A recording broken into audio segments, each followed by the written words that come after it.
નમસ્કાર મિત્રો, ઘણા સમય પછી મિત્રો ફરી એક વખત આપ સર્વેની સામે બહુ સુંદર મજાના વિચારો લઈ અને ઉપસ્થિત થવા જઈ રહ્યો છું। મિત્રો, આશા રાખું છું કે આ વિડીયો પણ મારા બધા વિડીયોની જેમ આપ સર્વે મિત્રોને ખૂબ પસંદ આવશે। મિત્રો, આપ સર્વે જાણો છો કે મેં મારી ચેનલને સ્વિચ કરેલી છે, એટલે કે બીજી ચેનલ પણ બનાવી છે, જેથી કરીને કેમેસ્ટ્રીના વિદ્યાર્થી ડિસ્ટર્બ ના થાય। કારણ કે મારી મૂળ જે ઓરિજિનલ ચેનલ હતી YouTube channel, that is chemistry music motivation and અધ્યાત્મ, એટલે જે લોકોને મોટિવેશન, અધ્યાત્મ અને મ્યુઝિકમાં ઇન્ટરેસ્ટ ના હોય, સ્વાભાવિકપણે એકલા કેમેસ્ટ્રીના ઇન્ટરેસ્ટેડ વિદ્યાર્થીઓ હોય, એટલે એ લોકો ડિસ્ટર્બ થતા હતા। એટલે હવે પછી મારી મ્યુઝિક મોટિવેશન અને અધ્યાત્મ એની એક ચેનલ અલગ કરી છે મેં, મતલબ બીજી ચેનલ બનાવી છે। તો આશા રાખું છું કે એ ચેનલને પણ આપ વધુને વધુ શેર કરશો, સબસ્ક્રાઇબ કરવા વિનંતી। મિત્રો, યુટ્યુબ ચેનલ તો મારી જ છે, પણ કોન્ટેન્ટ અલગ હોવાના કારણે બંને ચેનલને મેં અલગ કરી છે। તો એવો જ એક સુંદર મજાનો વિડીયો ખૂબ સુંદર વિચારો સાથે આજે આપ સર્વે મિત્રો સામે મૂકી રહ્યો છું। મિત્રો, રમણ પાઠક એક લેખક છે, એના શબ્દો ખરેખર સમજવા જેવા છે કે જો ખરેખર આપણે એક માનવી તરીકે ગૌરવથી જીવવા માંગતા હોઈએ તો કોઈના વિચારો કે કોઈના મત મતાંતર સમક્ષ શરણાગતિ સ્વીકાર્યા વિના જ આપણી વિવેક શક્તિને આધારે આપણું જીવન ઘડવું જોઈએ। કોઈની પણ માનસિક ગુલામી સારી નથી। તમારા પોતાના વિચારો એ તમારા જ છે। તો મિત્રો, આ સુંદર મજાની વાત સાથે હું શરૂઆત કરું છું। ઘણા માણસો હંમેશા પોતાની સરખામણી બીજા સાથે કરતા જ હોય છે, પણ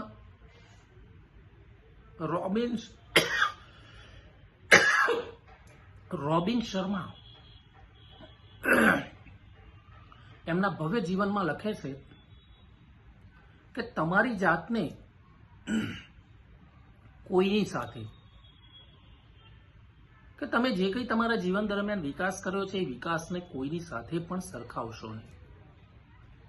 કારણ કે તમે પોતે એક વિશેષ છો, કંઈક ખાસ છો તમે, અને તમારી પોતાની જે લાક્ષણિકતાઓ, તમારી જે ગુણવત્તા છે એ પણ તમારી પોતાની જ છે। મિત્રો, don't compare with the others, તમારી જાતને કોઈની પણ સાથે સરખાવશો નહીં।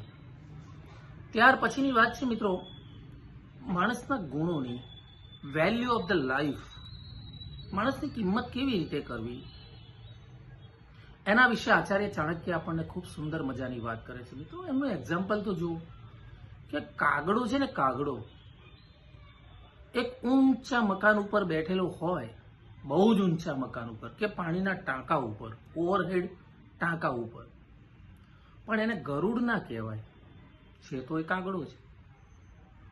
તો એ જ રીતે કોઈ પણ વ્યક્તિ છે ને, એ વ્યક્તિનું સન્માન અથવા એનું જે વેલ્યુએશન છે એ એના ગુણોના આધારે નક્કી થાય છે। એ કેટલી ઊંચાઈએ બેઠો છે, એની પાસે કેટલું ધન છે, કેટલા પૈસા છે, એની ઉપરથી એનું કોઈ મૂલ્યાંકન કરવું ન જોઈએ, નહીતર તો કાગડો ગરુડ બની જાય।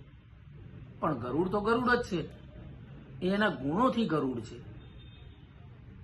એટલે માણસ મોટો કે નાનો એ સમજવા માટે એના ગુણો સૌથી વધુ મહત્વના છે। ત્યાર પછી મિત્રો, ઘણી બધી વખત આપણને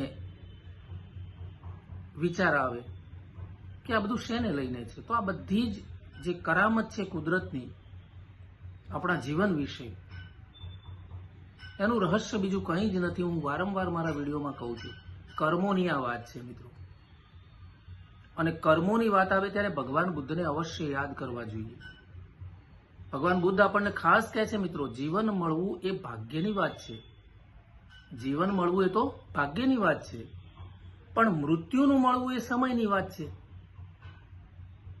જીવન મળવું ભાગ્યની વાત છે, પણ મૃત્યુનું મળવું એ સમયની વાત છે.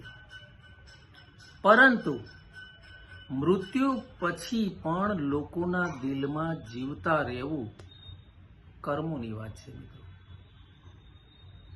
જ્યારથી જાગ્યા ત્યારથી સવાર. વિવેકાનંદજી કહે છે ને આપણને, જાગ્યા એટલે સવાર. એક નવી સવારથી નવી શરૂઆત કરીએ મિત્રો, કે કર્મો એવા કરીએ કે મૃત્યુ પછી પણ આપણે લોકોના દિલમાં જીવતા હોવા જોઈએ. મિત્રો, ભગવાન બુદ્ધની બહુ સારી સારી વાતો મારી પાસે છે. ઘણી વખત માણસ પાસે ધન, પૈસા જરૂર કરતા વધુ પ્રાપ્ત થઈ જાય એટલે માણસ વિચલિત થઈ જાય છે. પણ ભગવાન બુદ્ધ આપણને શું કહે છે કે હવાના ઝોકાથી કે સહેજ વાવાઝોડાથી ખડકો અને પર્વતો હલી શકતા નથી. ગમે એવું વાવાઝોડું આવે કે હવાનું ઝોકું આવે, પણ ખડક હલી શકતો નથી કે ખડકને હલાવી શકતું નથી. બિલકુલ એવી જ રીતે બુદ્ધિમાન વ્યક્તિ જે છે એ પ્રશંસા કે આરોપોથી વિચલિત થતો જ નથી. ખડક સમાન છે.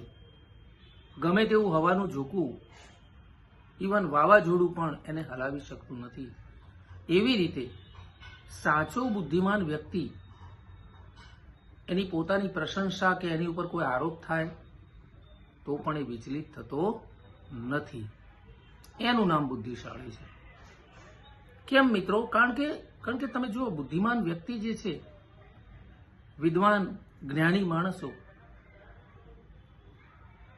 એ જ્ઞાની માણસો ચોક્કસ છે, પણ ઘણીવાર જ્ઞાનના ગોથામાં એ પોતાના ઘમંડનું ભાન ભૂલી જતા હોય છે, ઘમંડી બની જતા હોય છે.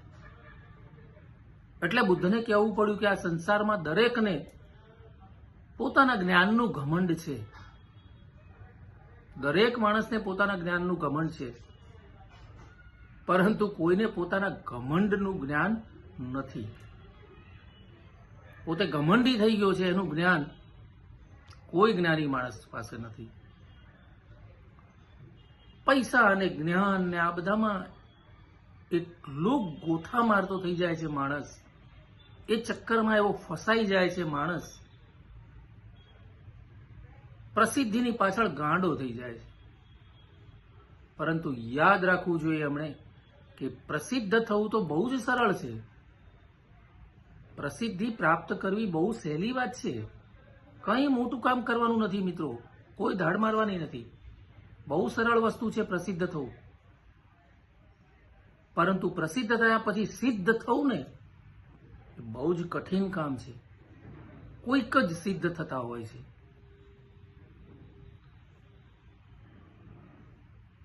જ્યાં લોકો વધુને વધુ પૈસા આપતા હોય, દાન કરતા હોય ને, ત્યાં જ લોકો દાન કરતા જાય છે. તમે જોજો, દાન કરવા વાળા માણસો પણ છે ને, એ પણ લોકો જ્યાં આખું એક વાવાઝોડું દાનના પ્રવાહમાં તણાતું હોય ને દાન આપવા માટે, અને જ્યાં વારંવાર લોકો દાન આપતા હોય ને, ત્યાંના ત્યાં જ દાન આપતા જતા હોય છે. પરંતુ એ લોકો ભૂલી જતા હોય છે કે કોઈક ગરીબ માણસ તમારી રાહ જોઈને ઉભો છે. એને કરોડો રૂપિયાની જરૂર નથી, એને એના પેટ ભરવા માટે ભોજનની જરૂર છે, શરીર ઢાંકવા કપડાની જરૂર છે. તો મિત્રો, ખાસ આ તબક્કે ગૌતમ બુદ્ધનું આ વાક્ય મને બહુ જ ગમી ગયું કે મદદ કરવા માટે ધનની નહીં, પરંતુ સારા મનની જરૂર છે. માણસનું મન ખૂબ સરસ હોય તો એ કોઈ પણ વ્યક્તિને, કોઈ પણ ગરીબ વ્યક્તિને મદદ કરી શકે છે. મદદ કરવા માટે સારું મન જોઈએ છે, અને જ્યાં જરૂર હોય ત્યાં મદદ કરવી જોઈએ. મિત્રો, એવું કહેવાય છે કે શક્તિ જોઈએ તો જ્ઞાન પ્રાપ્ત કરો. આજકાલ જોઈએ છે ને, ઘણા ધનિક વ્યક્તિઓ છે, પણ એ ભૂલી ગયા છે કે એમની પાસે ખાલી ધન છે, ખાલી ધન છે, પણ જ્ઞાન તો અભ્યાસુ માણસ પાસે હોય. વિદ્વાન પાસે હોય, શિક્ષિત વ્યક્તિઓ પાસે, એવું જરૂરી નથી ખાલી શિક્ષિત વ્યક્તિઓ પાસે. ડિગ્રીની વાત અહીંયા છે જ નહીં મિત્રો. જ્ઞાન પીપાસુ માણસ ક્યાંયથી પણ જ્ઞાન પ્રાપ્ત કરી શકે છે. શાસ્ત્રો, પુરાણો, વેદો, અધ્યાત્મ ગમે ત્યાંથી જ્ઞાન પ્રાપ્ત કરી શકાય. પણ જ્ઞાન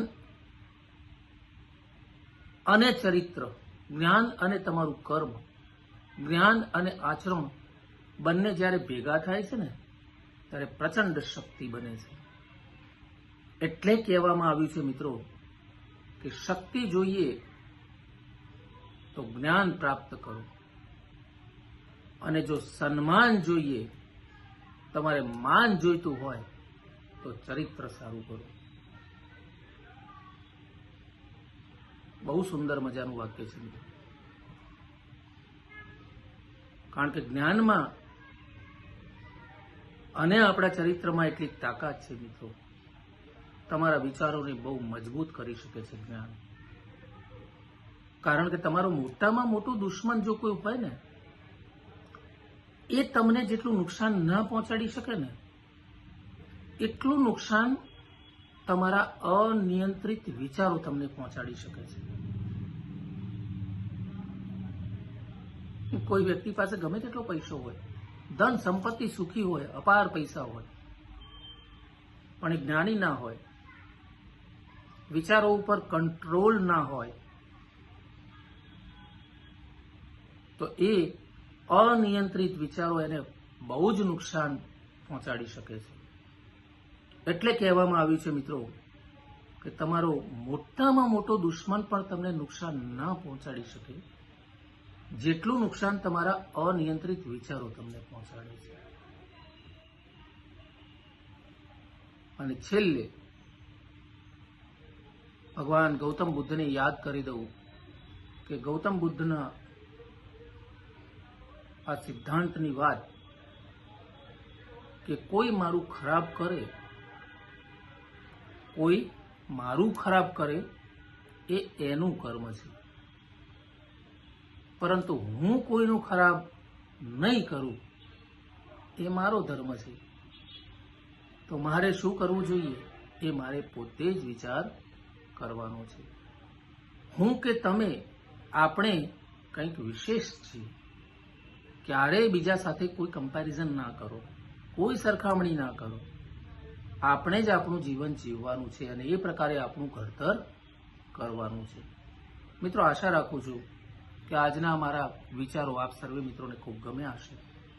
ગૌતમ બુદ્ધ, રોબિન શર્મા, આવા સારા સારા વ્યક્તિઓ, વિદ્વાન વ્યક્તિઓના કોર્સ આજે મેં આપ સર્વે મિત્રો સામે રજૂ કરવાનો પ્રયત્ન કર્યો છે. આશા રાખું છું કે આપ સર્વે મિત્રો એને ખૂબ ખૂબ આવકારશો.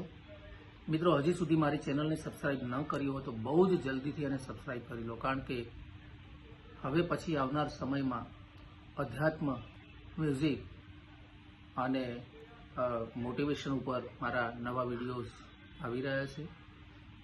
ધન્યવાદ. નમસ્કાર.